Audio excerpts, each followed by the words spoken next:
안녕하세요. 지혜의 숲을 거닐며 삶의 길을 찾는 시간입니다. 혹시 정말 열심히 달리고 있는데 어디가 결승선인지 몰라 막막했던 경험이 있으신가요? 혹은 인생이라는 게임에 참여하고 있는데 규칙을 몰라 헤매고 있다는 느낌을 받은 적은 없으신지요? 오늘은 우리 삶의 방향을 완전히 바꿀 수 있는 단 하나의 질문에 대해 이야기 나누고자 합니다. 바로 승리에 관한 이야기입니다. 오늘의 이야기가 여러분의 마음에 작은 울림을 준다면 구독과 좋아요를 통해 이 지혜를 더 많은 분들과 나눠주세요. 하나님의 은혜가 여러분의 소중한 나눔을 통해 더 널리 퍼져나가길 기도합니다. 여러분의 참여가 누군가에게는 인생의 전환점이 될 수 있는 큰 축복이 될 것입니다. 자, 그럼 시작하겠습니다. 오늘의 주제는 바로 승리입니다. 네, 맞습니다. 이기는 것 말입니다. 왜냐하면 결론부터 말씀드리자면 이기는 것이 지는 것보다 훨씬 낫기 때문입니다. 이건 제가 직접 경험을 통해 얻은 뼈저린 교훈입니다. 제 인생의 첫 패배자 경험은 중학교 2학년 때였습니다.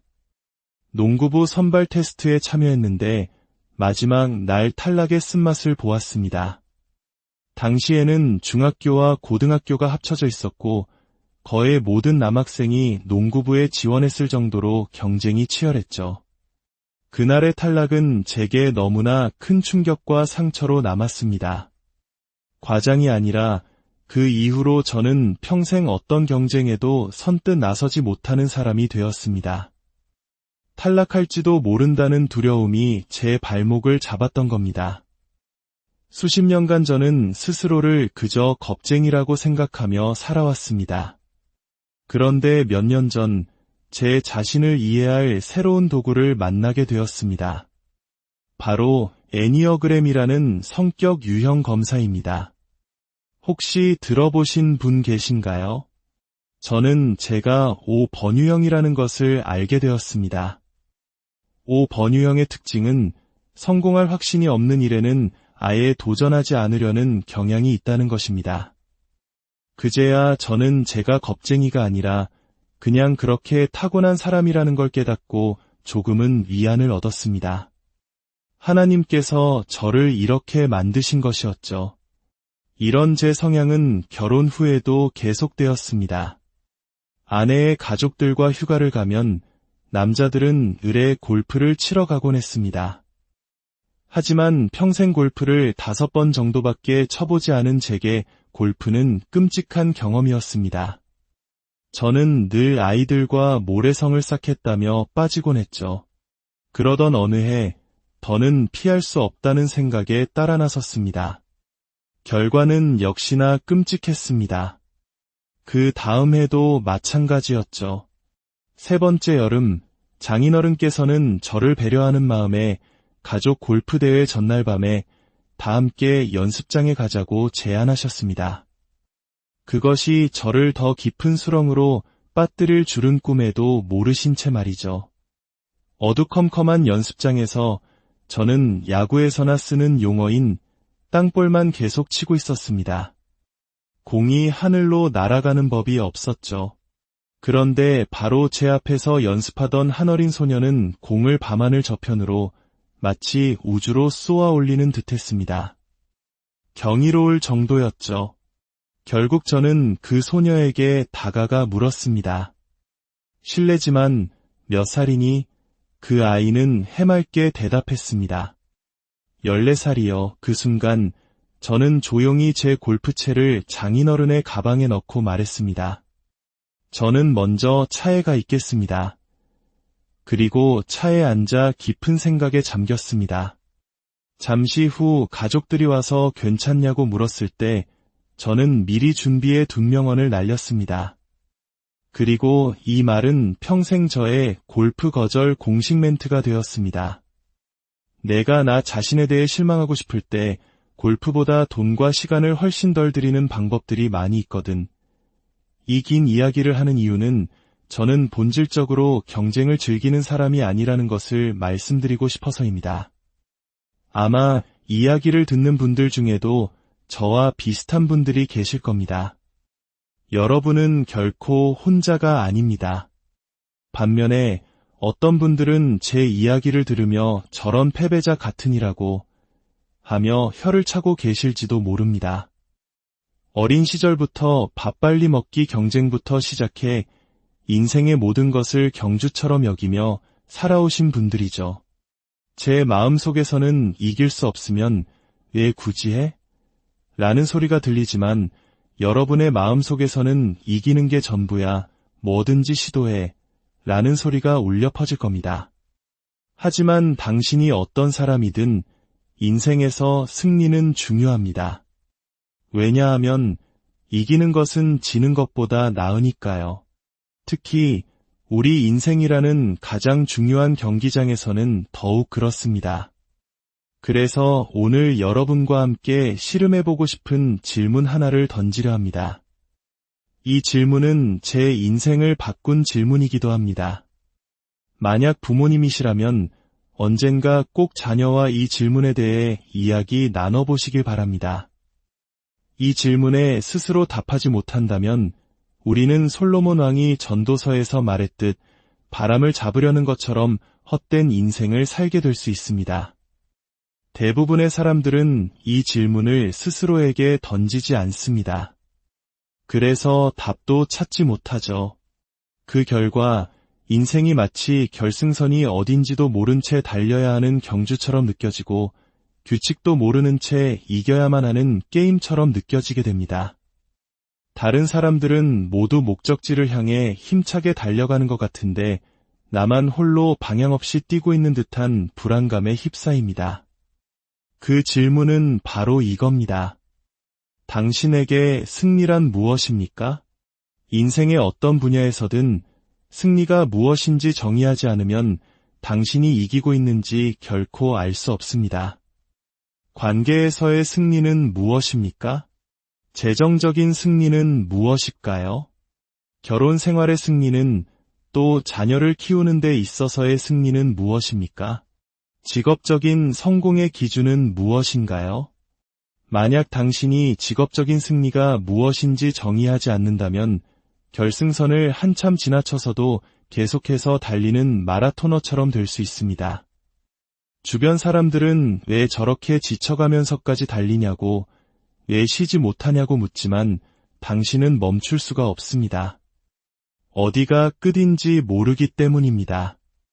인생의 가장 중요한 영역에서 대부분의 사람들은 자신만의 승리를 정의하지 않습니다. 그리고 진짜 비극은 여기서 시작됩니다. 만약 당신이 스스로 승리를 정의하지 않으면 결국 다른 사람의 기준을 당신의 것으로 삼게 될 것입니다. 남들이 하는 대로 연애하고, 남들이 쓰는 대로 돈을 쓰고, 남들이 사는 대로 살아갑니다. 부모님이 나를 키웠던 방식 그대로 혹은 그에 대한 반작용으로 자녀를 키우게 됩니다. 명확한 목표 없이 그저 처럼은 되지 말아야지 하는 소극적인 부정 목표에만 매달리게 됩니다. 하지만 부정 목표는 결코 진정한 승리가 될 수 없습니다.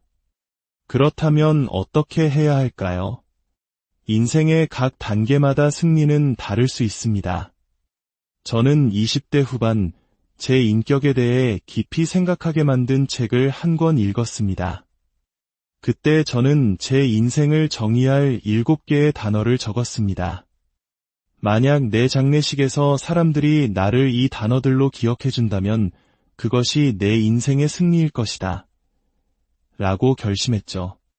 여러분, 우리가 다른 사람을 떠올릴 때 몇 개의 단어가 생각나듯 다른 사람들도 우리를 생각할 때 특정 단어들을 떠올립니다. 그는 참 한 사람이야. 그녀는 늘 했지. 당신은 어떤 단어로 기억되고 싶으신가요? 그것을 미리 정하고 그 사람이 되기 위해 삶을 정돈해 나가는 것, 그것이야말로 진정한 승리가 아닐까요? 결혼 생활은 어떻습니까? 저와 제 아내는 신혼 초에 우리 결혼의 승리를 정의했습니다. 조금 유치하게 들릴 수도 있지만 30년이 지난 지금도 저희에게는 여전히 유효한 목표입니다. 우리의 승리는 이것이었습니다. 언제나 서로가 있는 곳에 함께 있기를 원하는 것. 그래서 저희는 종종 서로에게 이렇게 묻곤 했습니다. 아내는 제게 당신 아직도 회사보다 집에 있는 걸 더 좋아해요. 라고 물었고 저는 아내에게 당신 아직도 저녁에 내 차가 들어오는 소리가 반가워요. 라고 물었습니다. 10년, 20년, 30년이 지나도 서로가 함께 있는 것을 가장 원한다면 그것보다 더 큰 승리가 어디 있겠습니까? 부모 역할에서의 승리는 무엇일까요? 그저 아이들이 말을 잘 듣고 공부를 잘하는 것이 승리의 전부는 아닐 겁니다. 저와 제 아내는 큰아들이 카시트에 앉아있을 만큼 어렸을 때 우리의 양육 목표를 세웠습니다. 아이들이 더 이상 우리와 함께 있어야 할 의무가 없을 때 자발적으로 서로와 그리고 우리와 함께 있기를 원하는 아이들로 키우는 것, 이것은 우리의 북극성이 되었습니다. 승리가 무엇인지 명확히 정의하자 아이들을 훈육하는 방식, 대화하는 방식이 모두 그 목표를 향해 정렬되기 시작했습니다. 이제 20대가 된 아이들은 저희가 시키는 일을 할 필요가 없습니다.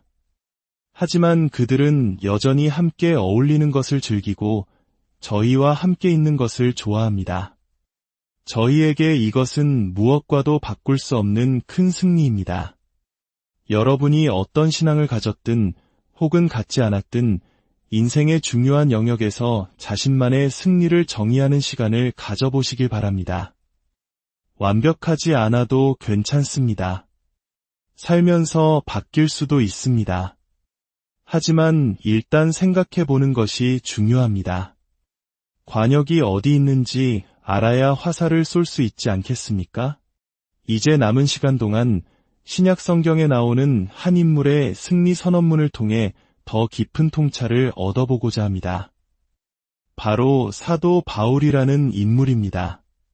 그의 이야기가 우리에게 영감을 주는 이유는 그의 승리에 대한 정의가 지독한 실패와 상실의 경험에서 비롯되었기 때문입니다. 역사 속에서 그는 본래 예수님을 따르는 사람들을 박해하던 사람이었습니다. 그는 그것이 하나님을 위한 일이라고 굳게 믿었습니다.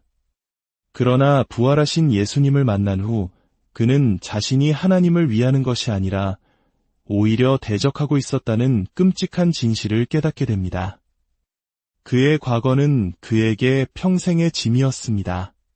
그는 고린도전서에서 자신을 이렇게 소개합니다. 나는 사도들 가운데 가장 작은 자입니다. 나는 하나님의 교회를 박해하였으므로 사도라 불릴 자격조차 없습니다. 그러나 하나님의 은혜로 오늘의 내가 되었습니다. 과거를 바꿀 수는 없지만 그는 자신에게 주어진 하나님의 은혜가 헛되지 않도록 누구보다 열심히 살았습니다. 그리고 그는 자신의 인생의 승리가 무엇인지 명확하게 정의했습니다.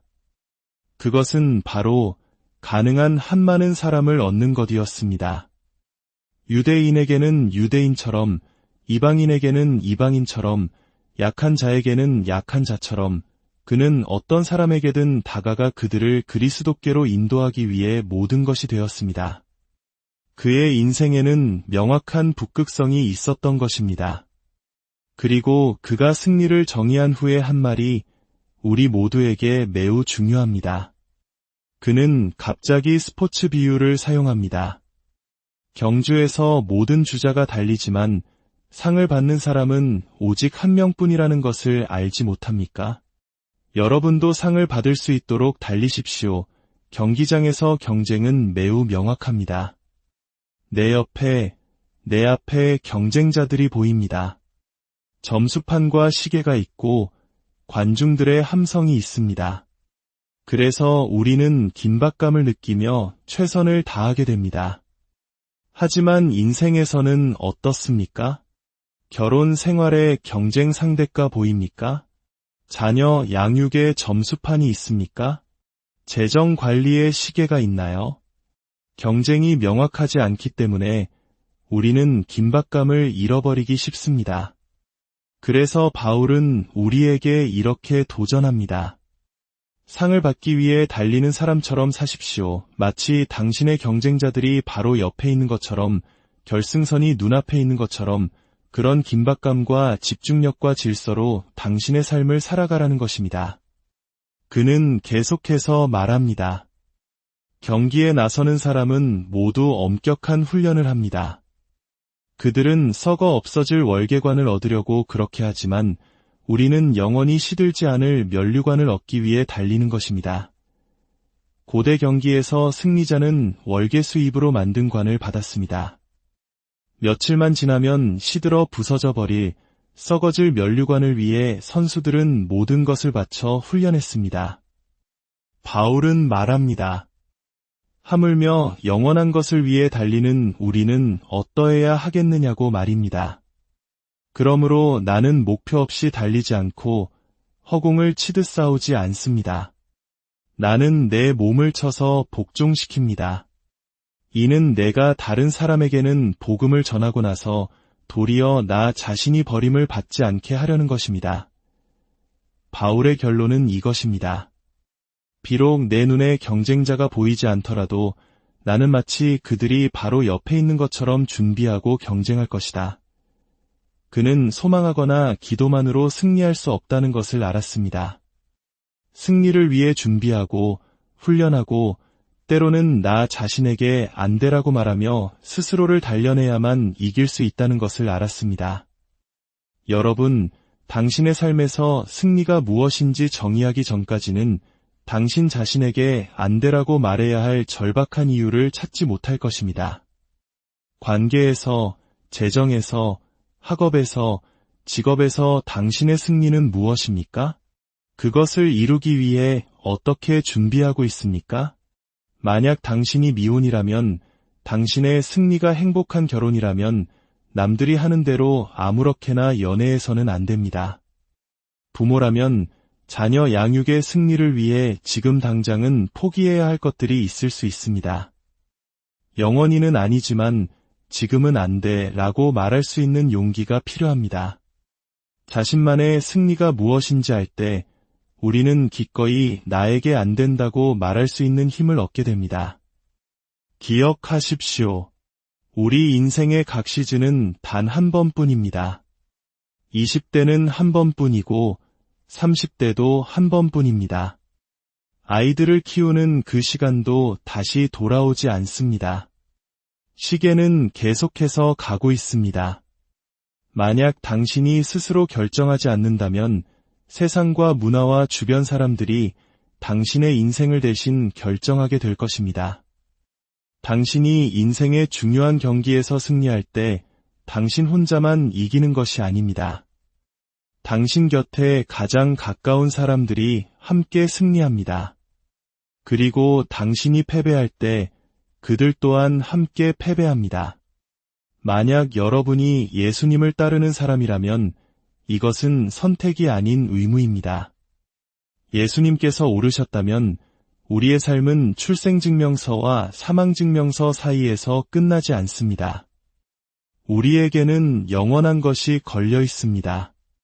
바울의 말을 빌려 권면합니다.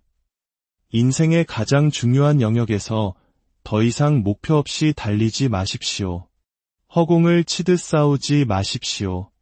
당신의 승리가 무엇인지 결정하십시오. 그리고 당신의 삶을 그에 맞게 정돈하십시오. 당신의 몸을 쳐서 복종시키십시오.